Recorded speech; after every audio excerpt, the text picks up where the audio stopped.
Socrates said, "The unexamined life is not worth living."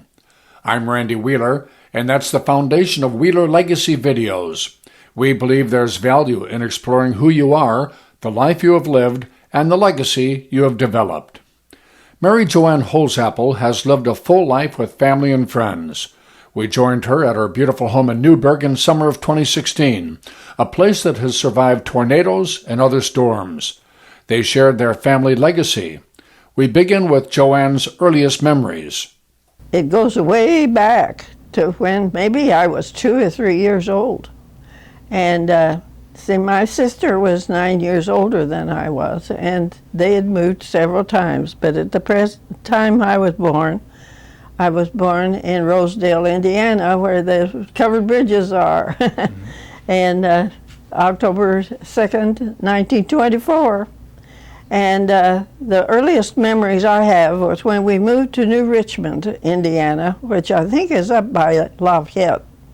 And I don't know why we moved up there, but I can remember at maybe 2 or 3 years of age, my neighbors that lived next door, 2 sisters named Matt and Rose, and there was a little park across the street, and there were some people that lived on the other side of that little park, and believe it or not, their names were Bible, Bible, and I can remember getting reprimanded when we were sitting at their dining table for blowing bubbles in my water. And I remember them giving me a little crooked spoon that I'd eat with, and that came with us when we moved to Bainbridge, and my 3 children have used that spoon to learn to eat their mashed potatoes. I always remember the aunts and the uncles that lived in Bainbridge, and my grandparents and my mother and dad. The fact that my dad was 50 years old when I was born, and the wedding pictures I have of the 2 of them on supposedly a wedding day, my mother was 17 years old, but she looked older than that. And the pictures I have of my grandmother with her long dress on, and she died when she was 60 years old. So she looked old, and they just, I'm glad we live in this time when we can dress, we women can dress in more interesting outfits. Another person in my life was my sister and her husband, who introduced me to Chicago, and I just think about so many things that happened in the town of Bainbridge. I don't believe in predestination. But the Bible tells us we are predestined to do certain things, but I think we all have choices. And my choice was to enjoy myself in the town of Bainbridge. My aunt, my grandmother's sisters were my aunts, and each one of them, I remember them. Aunt Sieta, we called her Etta, who her husband was named Taddy, a nickname, and he would go to the Monon railroad tracks and at 2:30 in the morning to pick up the mail that would come down on the Monon. And one morning he took it to the post office and came out and his car wouldn't start. Well, that was all right, but he was in his nightgown. So it was a laugh of the town that Taddy Cruz got caught with his nightgown down in the middle of Bainbridge at 2:30 in the morning. My Aunt Mary was a school teacher, and before they came back to Bainbridge, she taught in Nevada, taught the Indians, and then she and Uncle Albert came back to Bainbridge. I would go to their house on Sundays when all their children, she had several children, play croquet until dusk on Sunday. The other aunt was my Aunt Sally Gregory and Etchison. Her first husband had died, and her daughter, Leota Thomas, was a lecturer at Fields Museum. And I had the first time I ever saw Chicago was when this Leota invited me and another cousin to go and stay with her in Evanston, Illinois for a couple of weeks. And I had never seen anything bigger than Big Walnut Creek. And to see Lake Michigan and the white sand, and just in general, they were such good entertainers. Spent 2 whole days in the Field Museum, my cousin and I, and we had the run of the place. I guess I was around 12 years old, and we had the run of the place. And that was my first introduction to the outside world. Describe your relationship with your parents. Well, my mother was always involved in things that went on in Bainbridge. She was a good cook. She kept my dad in looking nice because he was a preacher, and I always remember that he preached at little country churches, and I would go sometimes when they had a meeting on the grounds in the summertime, and I was always a little bit ashamed that he pounded on the pulpit. But he was influential in the town of Bainbridge, and owned a farm out south of Bainbridge, and he was always busy. And he and Mother seemed to have a good relationship, and I learned a lot of things from both of them. What are some of the things that you learned from them? Mainly had to do with obligations to other people. And like my mother would send me off in this little town of Bainbridge, that you didn't get in your car and dash off to do errands. And she would send me to these aunts and my grandparents, and she was always feeling obligated and interested in those people that lived in the town. My dad, there were times that people come through town asking if he would marry them, and so it was not unusual to have somebody knock on our front door, and usually of an evening, and want to know if he'd marry them. He'd look through their papers, and I never saw those people again, but it was something he would do. Also, there were times when people had trouble with the law, and they would be on probation, and they would come to my dad, and he would give them the okay. Now, he was an undertaker too, but he was not an undertaker during the time that we lived in Bainbridge. I don't know how that was. Mm-hmm. What were some of the fondest memories, some of the maybe most enjoyable, kind of funny things that happened with your mom and dad as you were growing up? Well, I remember one thing that wasn't funny. My dad had this farm out south of Bainbridge, and he had a tenant farmer there. And he went out one summer to get the wagon and the horses. And he and Chrissy, who was the guy in the tent, and a mail truck came by, mail man came by, and frightened the horses in the wagon. And he and Chrissy saw they were going to hit a bridge abutment, and they jumped out of that wagon. And my dad broke his leg.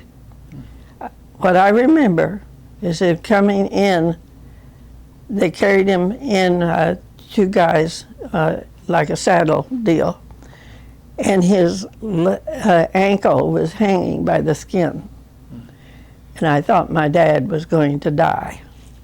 And that was an experience. My sister took care of me while my mom would go. They took him to Crawfordsville. But that was my first experience to see and think about death being close.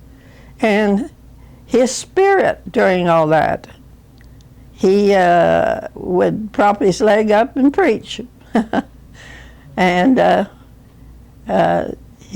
bedrooms were upstairs, and he'd hop himself down that stairway and wore a cast. And I can remember the day that they came to the house to take that cast off. And I was in the bedroom and heard that saw. And I felt like I was going to faint, and I left the room. My dad read a lot of books. So he had a chance during that time to read books, and he taught me. That's one thing I learned from my mother and my dad, was to read books and read a lot of things. Mother was a music end of it. And we had a grand piano in our living room, and people would come there and practice. She belonged to a choir that went around and called for people, the women's choir. And she would come and invite everybody to take advantage of that grand piano. My sister, your interest in music, I guess. Yes. My sister played the piano. I took piano lessons, but it didn't take. But my sister was always involved. Anything that went on, she was playing the pianos all over for everybody. She played for one gal in the high school band who played a trumpet, solo trumpet. And my sister would play accompaniment for that. And I remember my mother being a little upset because the trumpet player, Martha, did not give any credit to my sister Fleda. F-L-E-D-A was her name, Fleda. What do you remember of your teenage years? I remember that I married when I was 18. The teenage years, and my sister got married in 1936. And in our home there at Bainbridge, and my dad married her and her husband. And after that, things began to get a little rough. I don't know whether it was a lack of finances. They'd gone through the 29 when everybody was kind of short of money, but this was 1936, 37. And they sold the house we lived in, and we moved in with my grandfather. My mother had died in 1935. Grandmother had died in 1935, and we lived with my grandfather until about 1938, maybe. And when my dad turned 65, he decided to go back in the funeral business. And he began to look for a place to buy equipment. And during that time, I was a junior in high school, so that would be about 1940. I stayed with a church family, Harley and Helen Miller, who had a little boy, Hal, who had braces on his legs. And I was kind of a babysitter for him while I went to school. They fixed me a place in my bedroom for me to do my studying because I was an A student. And but life was beginning to get catch up with me because of those changes. My mother stayed with my Aunt Sally during that time, and my dad bought the funeral equipment at Bridgeton, Indiana. We spent the summer after I'd graduated from the junior year. And then we moved to Ellettsville. And when we think about if I had not had to pull up stakes and leave my comfort zone in Bainbridge, I would not have met my husband. So it was, and I remember a strange thing that happened when we were moving from Bridgeton to Ellettsville. My mother was driving the car, and it had a trailer on the back loaded with stuff. And she had a flat tire and blew the tire. She lost control of the car, and the trailer turned over, and we spilled embalming fluid all that was hauling in the back of that trailer all over the highway. That was an experience. I never lacked for playmates at Bainbridge. One of my playmates was Esther Cunningham, and her grandmother lived next door to me, and these friends have been lifelong friends. There was Jean Scobie and the Etchisons that lived next door to me, and all those people. You have to fit them in someplace. Now, when and how did you meet the man who was to become your husband? Well, when we moved to my parents bought a house in downtown Ellettsville that was not a funeral home, but it was turned into a funeral home. Mm-hmm. And still back in those days, some people did not have their funerals in a funeral home. They were in the people's houses, and even some people embalmed in those their homes. And across the street from this funeral home was a teen place where everybody congregated called Paul's Cozy Inn. And that's where I met my husband. New girl in town. Teenage hangout. Yes. Yeah, what went on at that teenage hangout? And keeping this, Yes. Well, there was not any beer or anything like that, but we did have a jukebox, and that's where I learned to jitterbug, and they had Cokes and drinks like that, and hamburgers, and my mom and dad weren't too happy with me staying over there too much, so but gained a lot of friends there. And that summer that we moved there in 41, see, I started my senior year in high school, and that was an adjustment. But most of the girls and boys that I dealt with were they treated me all right, and I adjusted all right to that. I definitely want to talk about that. But I was interested in your courtship with Maurice. Was it instant love? Did you say, this is the future, or how did that develop? I had a lot of boyfriends before. He was 20 years old, and he had a lot of fellows that he ran around with, and they would double date, and he'd ask me when we'd have 2 or 3 couples. Sometimes we meet, and the one couple was already married, and incidentally, that couple that was already married, he went into the service, and his plane went down in Russia, and he never came home. And his wife never remarried. Because she never knew, what had really happened to him.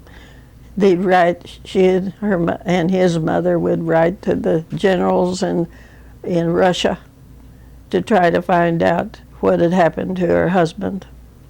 And it was had 3 boys from my graduating class, which was about 35, that never came home.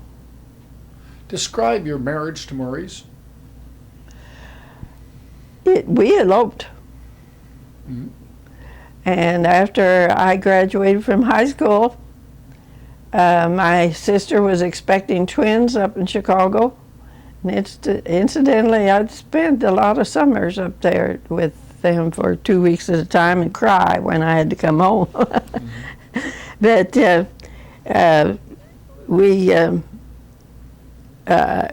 I went up there to stay with her 3-year-old while she was getting ready to have her. She knew she was having twins. Those twins were born. She was a smaller person than me. She was, each one of those twins weighed 7.5 pounds. We would go to the theaters, and she'd carry her pillows with her. And in November, I started work. They had a friend that showed me how to ride the streetcar to the IC Railroad, Illinois Central, to downtown Chicago. And I don't know whether my brother-in-law got me a job at this M.B. Cook Company. Panama Beaver was their brand name, and they sold typewriter ribbons and carbon paper, and were considered an essential war industry. And I worked there until December when I came home. Now, there were a lot of letters going back and forth between me and my husband at that time. And we made our plans to get married. And we didn't tell my sister, we didn't tell my mother, he didn't tell his folks. But I was planning to come home at Christmas. And when I left Chicago, come down on the Monon train with my suitcase pretty much loaded. And we went to a parsonage and got married. And this was not unusual. I don't remember any of my friends having big weddings because there was war years. And the guys their lives were questionable. But Jose, he always was known by Jose. He'd been drafted, but didn't pass the draft. So we didn't have to worry about him having to go in the service. We lived with his mom and dad for maybe a month and had a bedroom and a 3-burner kerosene stove and a breakfast nook.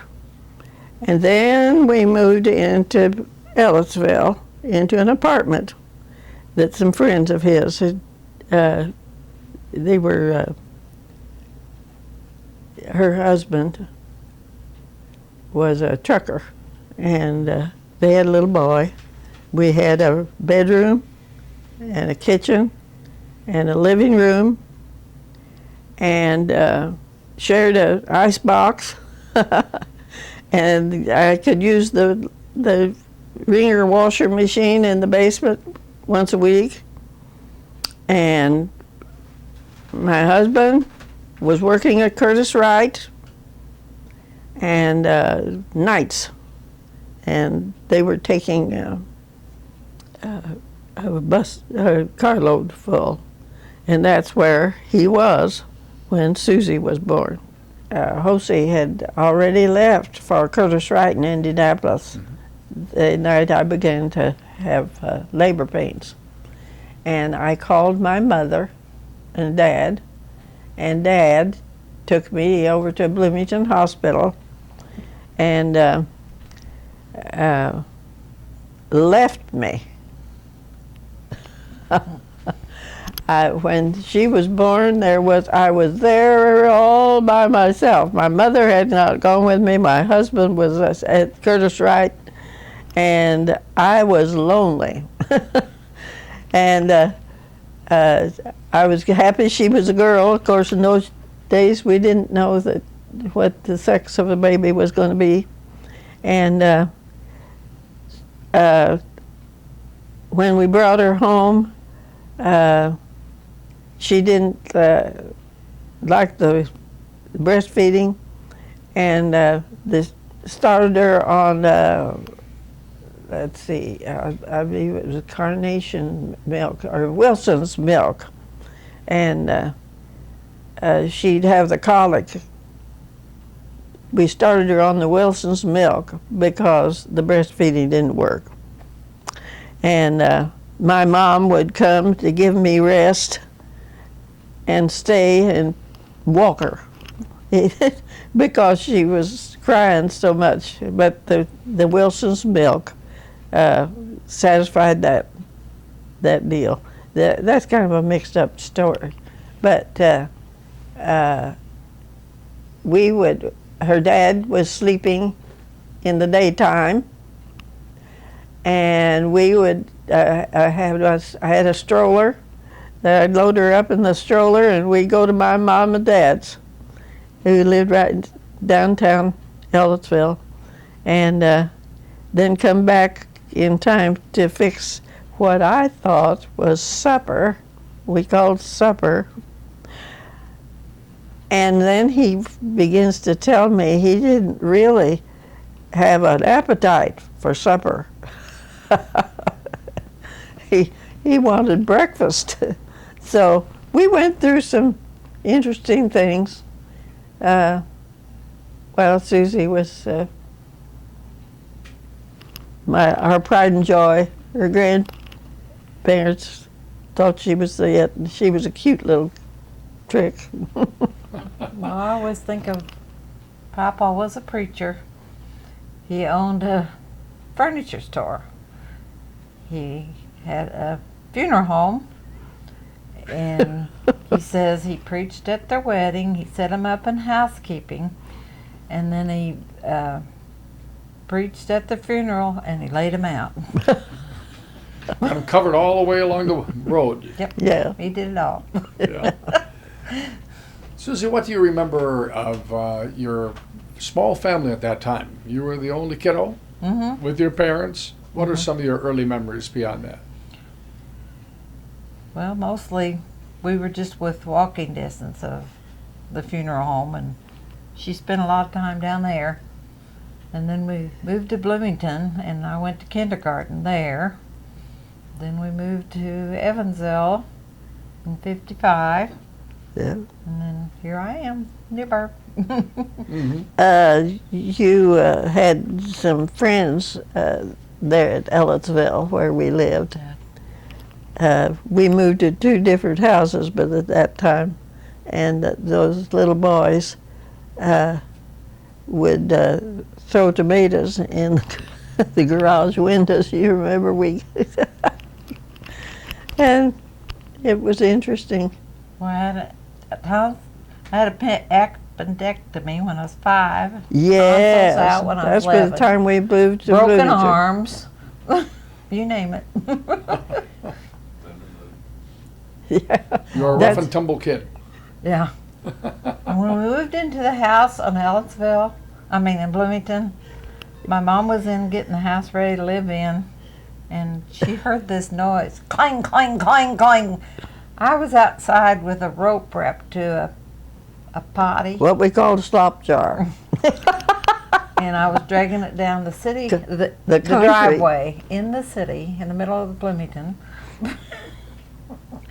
She couldn't get out there fast enough. I always think when we lived in Bloomington on Walnut Street, one of the busiest streets, we paid $6,800 for that house, and it was nice, but I had to work up from different abodes that weren't quite that nice. One night she gets sick in the middle of the night and has an upset stomach.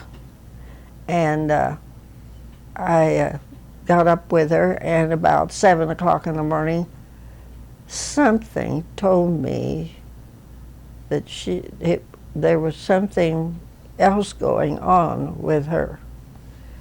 And I called Dr. Stouder, who was in another town, and he was at the hospital, his wife said. That's when the doctors made house calls. And he was at the hospital in Bloomington, and he came to the house and checked Susie out, and she had appendicitis. And by the time we got her to the hospital, that appendix was seeping. That was one time that I really think God told me to get help. They wanted my grandpa to come and get us and take us to the hospital in the hearse, and I wouldn't ride in a hearse. They had to come and get me a regular car. That's what dead people ride in. That sounded too final, didn't it? Yeah. Riding in a hearse. Then she carried me up I don't know how many steps at the hospital. And I was 5. There's something to be said for the old country doctors that would come to your house in an emergency. Yes, yes. Then baby makes 3. Linda, you arrived on the scene, and what are some of your earliest memories of home life? She was born in 1948. Yep. I remember when I was little, we lived in Bloomington, Mm-hmm. and I was with Susie all the time.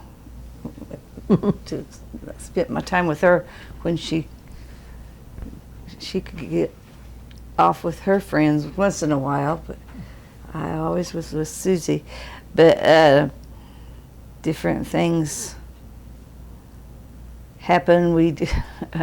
I can remember I was probably 3 or 4, and Mom and Dad would go out and we'd get a babysitter, and we'd call the city cab for a cab to come to the house, and then we'd shut all the lights off, and the cab came and no one was home. Well, we were hiding in the house in the dark. I was scared to death that they were going to get us. That's after we moved to Evansville. That was in Bloomington. That was in in Bloomington. Oh, That was okay. in Bloomington. I was little. I didn't know that. She didn't know. Here, after all these years, she didn't know that. So, and then just there was a lady lived next door, and she'd pin curl her hair and let it dry. I'd pin curl my hair, and Mom would pin curl my hair.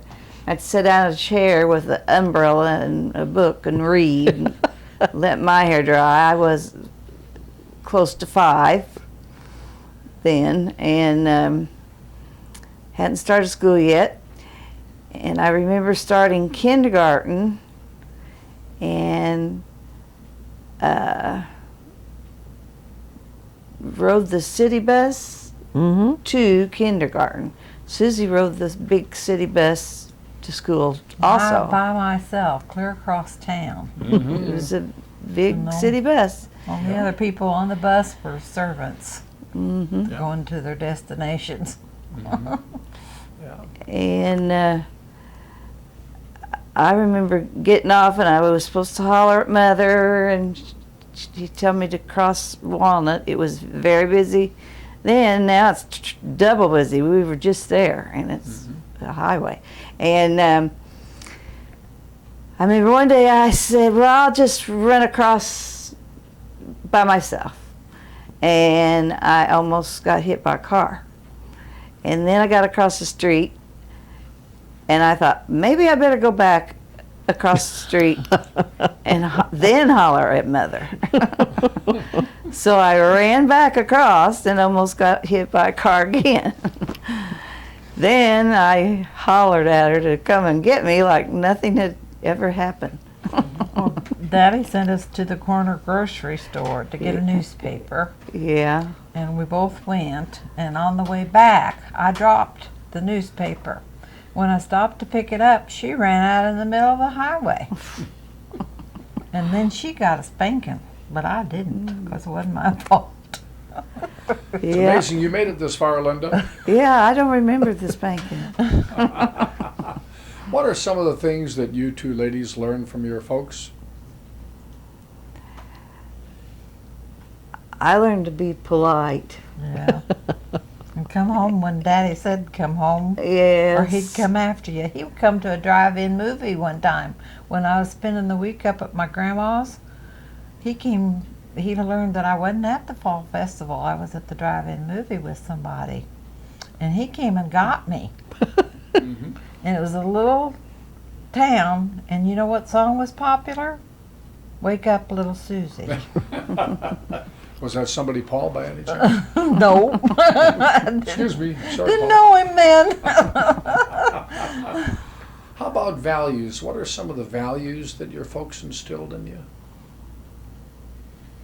Go to church. Yep, They for always sure. want We us went to go to to church. church. We went to a Still big do. church in Bloomington. And I can remember being little in my Sunday school class, this girl would play the harp. And I always wanted to play the harp. Me too. But I never did. And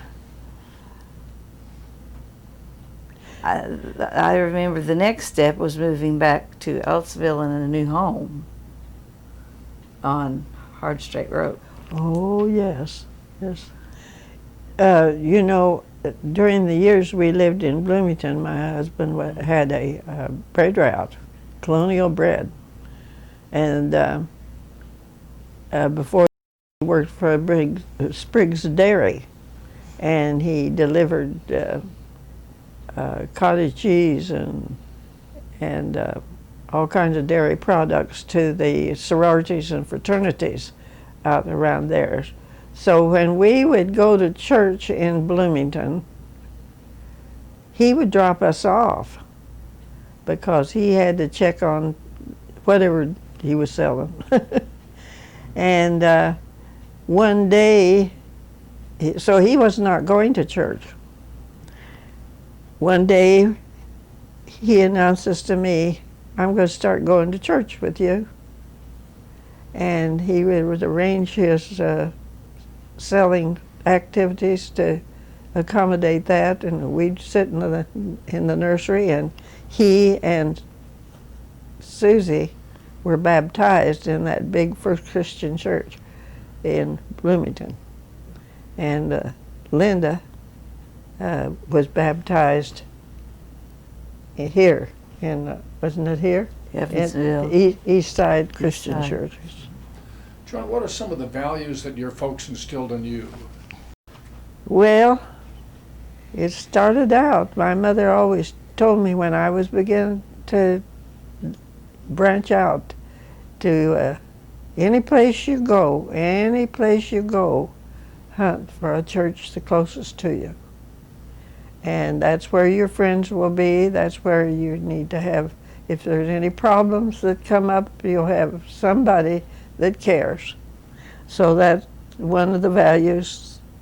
And to behave myself in church, that was...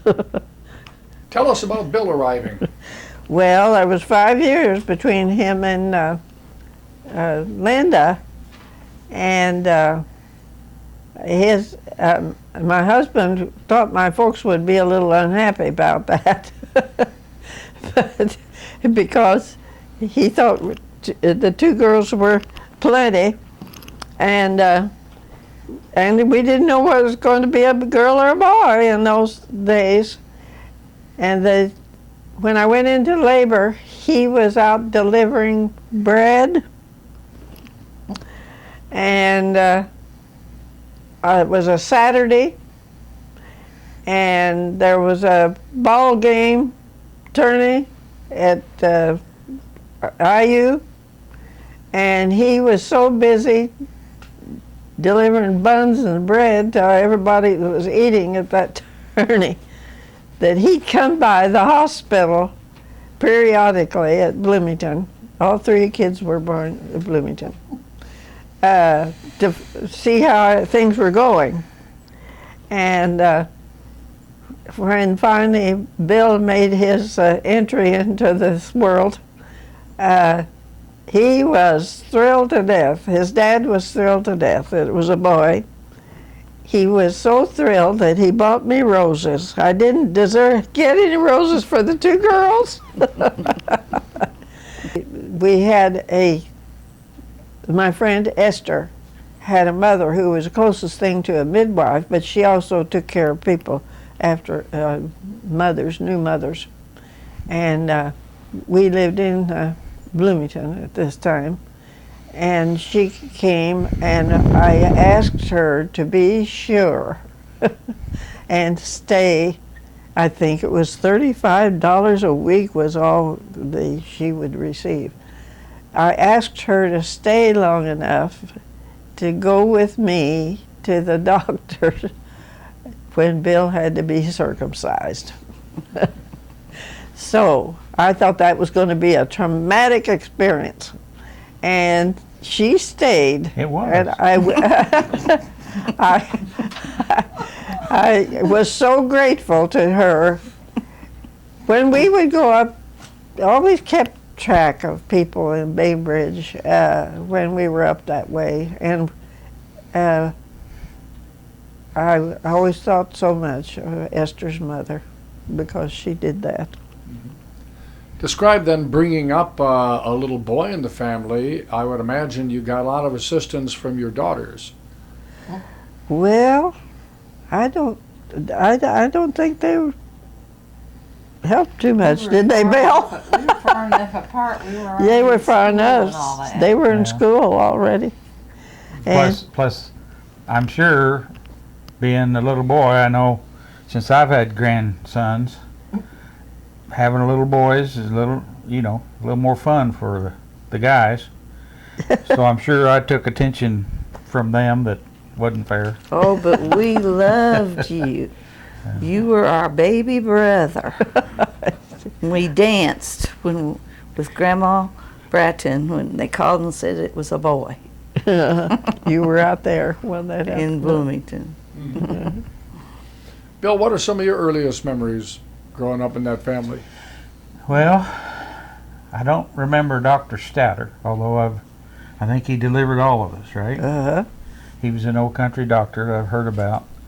I don't remember living in Bloomington.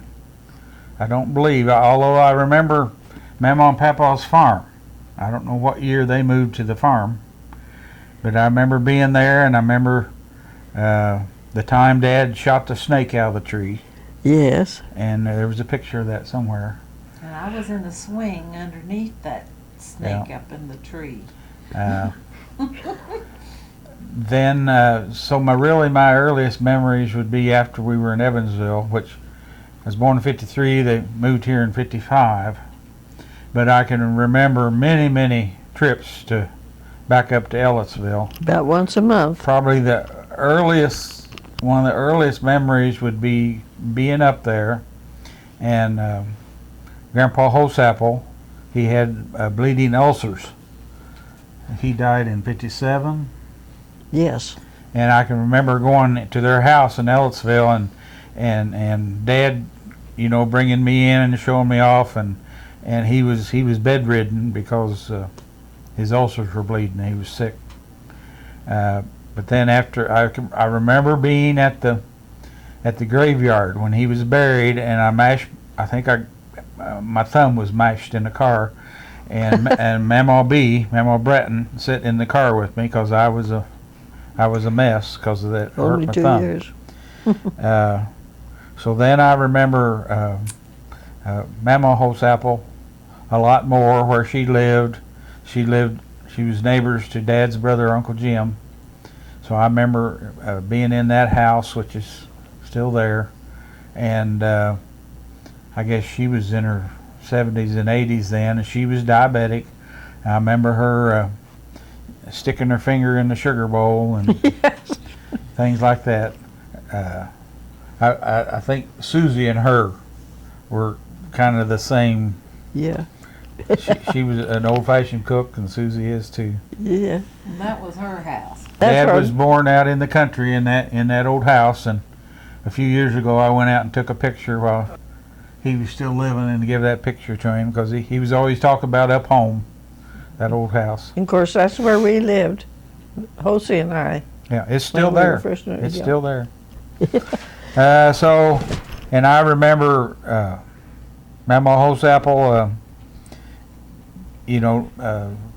coming to visit us in Evansville, and anytime the grandparents would visit, I always got shifted to the cot, Yes. and I'd sleep on the cot.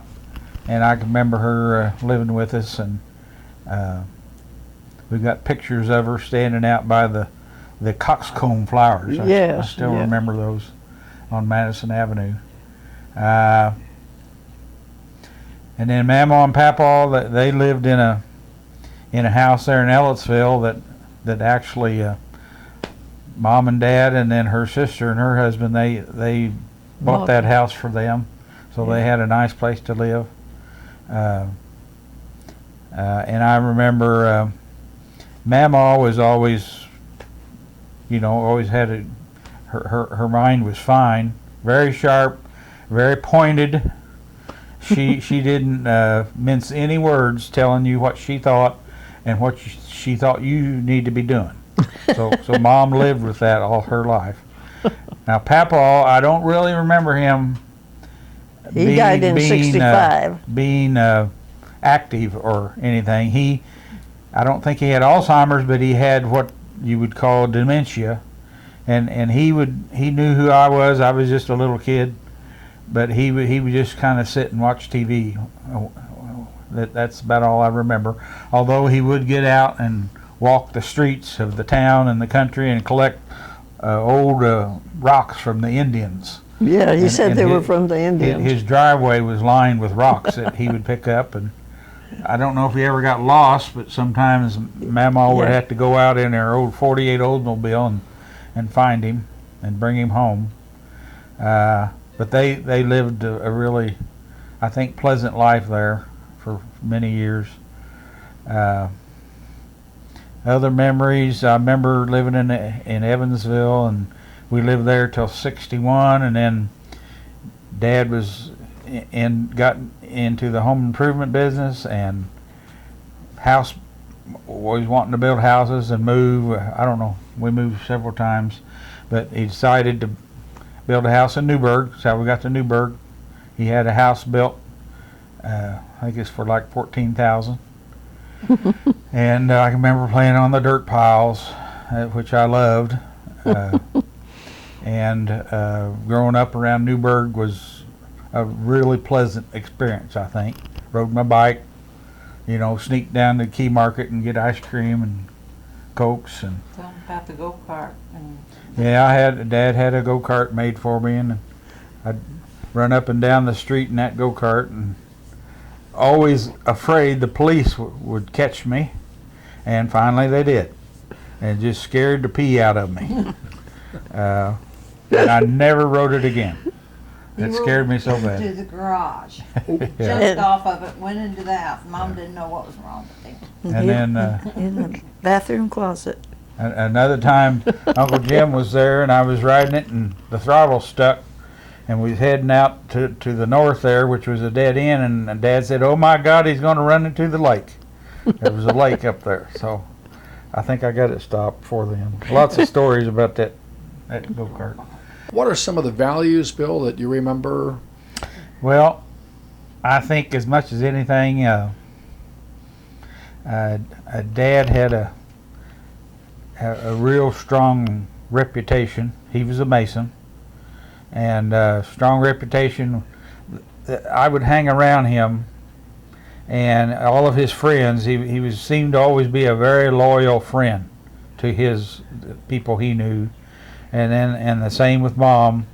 They had some social friends, but then they had church friends, and I always thought they were, they were respected, in the church, and church was an important thing. We went about every Sunday, even though as I was growing up, I didn't want to go. I didn't like Sunday school, therefore I didn't participate in it much, but I was baptized there, and that upbringing and history, you don't lose that. That's built in all of us.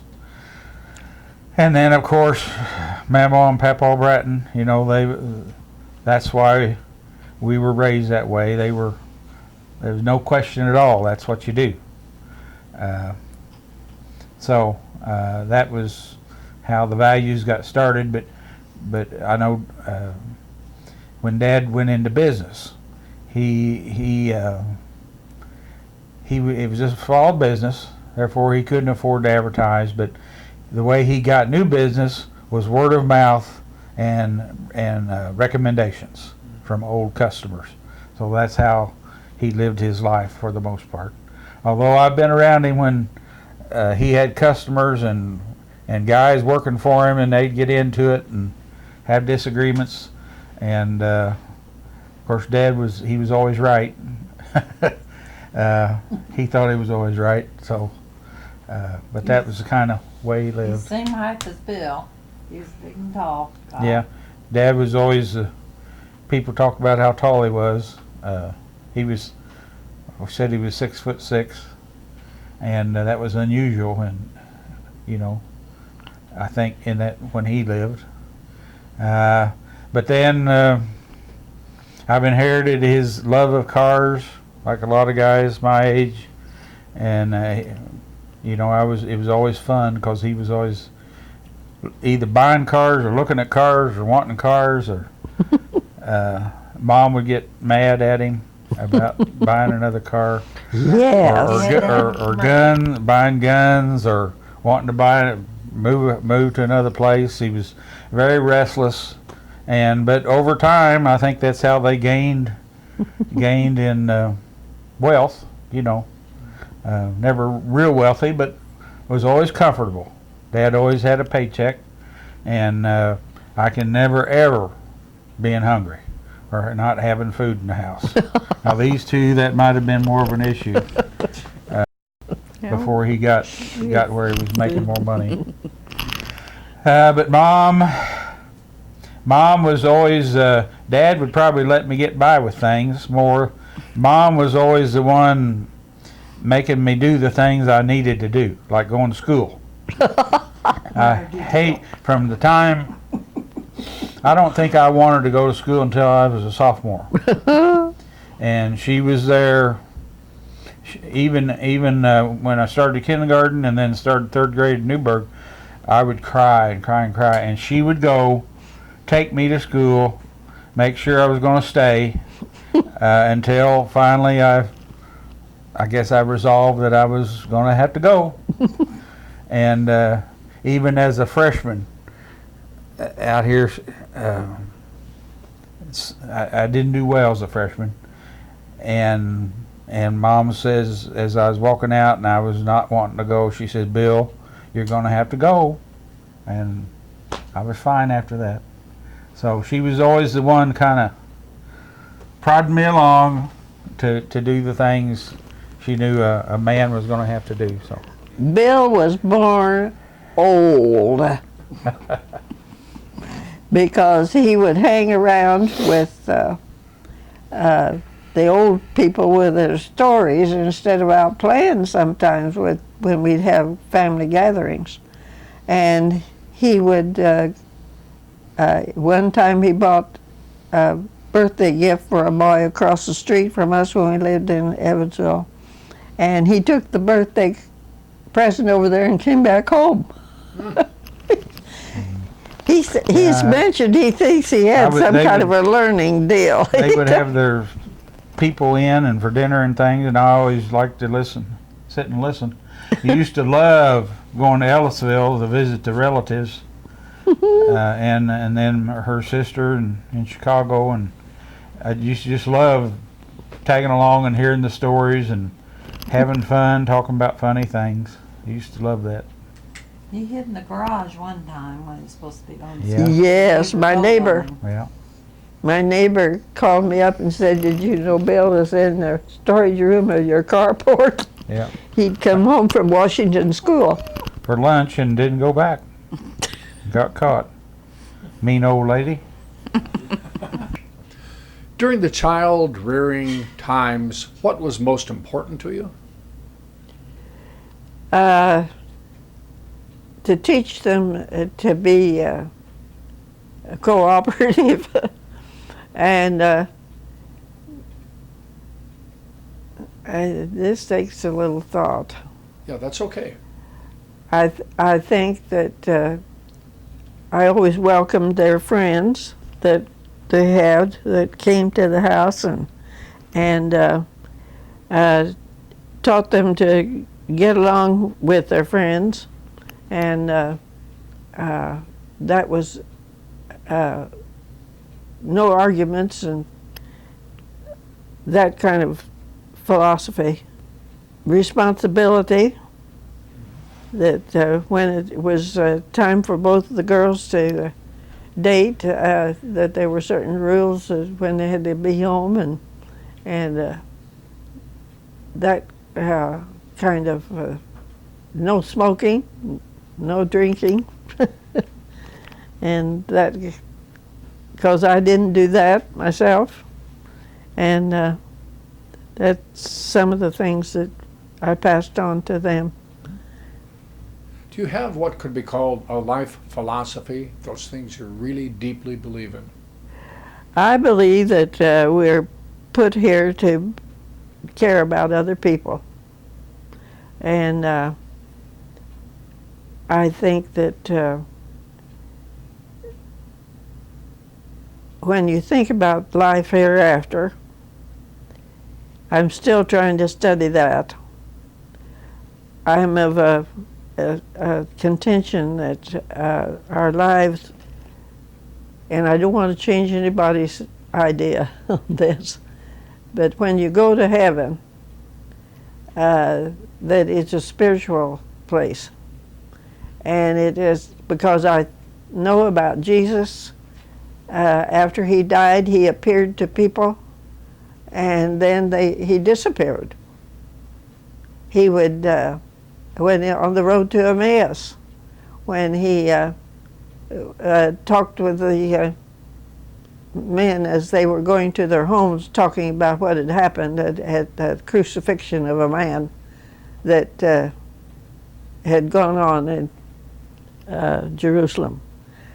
And he appeared in the room after he had died, and the room was locked, and just his followers had congregated there, and he appeared there. But he said he could eat, so you see there's a connection there that I believe. I don't think there's any grocery stores. I don't think there's any cars. There aren't anything to keep things going in heaven. It's angels, maybe the people that get help and I believe that that's because the people that have gone before are helping others down here from time to time. Whether you call them angels or what, I don't know. Who knows? I know that some of the things in the Bible don't understand. Mm-hmm. Have you become more religious over time, or is this something in your upbringing? Well, I think when I went to the church at Eastside Christian Church, it was a new church, just started in 1950. And that was an interesting thing. We lived about 4 blocks, maybe longer, from that church. I had a half-sister who lived in Indianapolis, who contacted me and said that their associate pastor had moved to a church, Eastside Christian Church in Evansville, and that I should check it out to see if we wanted to go there. So that's how we got to be so active in Eastside Christian Church. It was because of that connection. And they were a mission church. They took care of their own members. They had a membership chairmanship that when somebody come into the church, you made them welcome by the women's group. That the women that I came in contact with showed me how I was supposed to treat other people in the world, and always be careful about caring about other people. I learned that. I would call on people who were sick. I did a lot of that. I remember one time one of the members of the women's group became, she had Alzheimer's, and her mind was, now this was back in the 50s. And she ended up at the Evansville State Hospital. And I called up her husband and said, do you think that if I would go visit her, it would be all right for me to do that? He says, well, she has good days, she has bad days. So you can judge, but it's okay with me for you to go see her. I waited a couple of weeks and decided to go. Pulled into the parking lot, and we had not made any arrangements, her husband and I. He pulled in the parking lot right next to me. And he went into that place together. Now that was God moving. He made those arrangements. How do you hope to be remembered? As a caring person. Care about everybody. Bill tells me I worry. I worry, and I said I want to know what's going on in the future. But it's just, I can forgive anybody, anything. I have no enemies. I don't think anybody dislikes me. If they do, they don't let me know. I like everybody. I try to walk in their shoes. If you were to live life over again, is there anything you would have changed? No, I don't think so. Mm-hmm. No redos? Every moving, like I've mentioned, I lived in 20 different houses and abodes, and had to adjust to a lot of things, and it was a learning experience that I wouldn't want to change. What are you most grateful for? My family, and they're all intact. Mm-hmm. All of us have had problems from time to time, but they're intact. What would you say are your greatest achievements?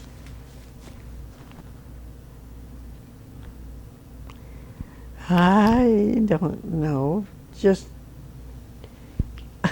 living to be 91. What do you see as your family legacy? What are you leaving for the others beyond the dollars and cents and the rusty Chevrolet, you know, the important things? To learn to be caring, I guess, to care like I do. Now, are there any other points that you would like to make? Anything that you would like to share while the camera is still rolling? She hasn't mentioned the grandchildren. Well, I don't want any great big to-do when I pass on. I have a red dress already picked out, and I went to a funeral a couple of weeks ago with a dear friend. She was 92 in July, and she had a red dress on, and I thought, good, let's celebrate. And I felt like when my husband passed away that it was a celebration of his life, and Bill sung at his funeral, and we were so thankful to have had a man like that in our lives, so it was a celebration.